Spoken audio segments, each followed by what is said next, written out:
Mexicans don't need alarm clocks.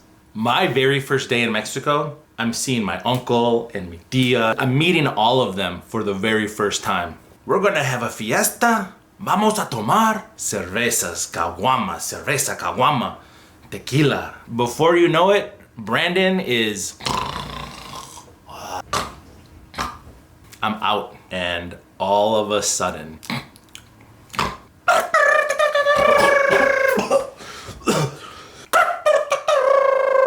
And it was a rooster. Estoy en la ciudad. ¿Por qué hay gallinas? I don't understand. But the next morning... ¡Pan! ¡Pan! What the? ¡Bolillo! ¡Bolillo de calidad! That guy has a basket of bread on his head. Joven, pan, pan, pan, pan. And then the next morning, there'll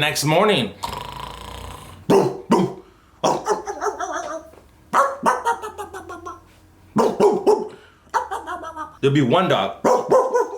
There'll be another dog.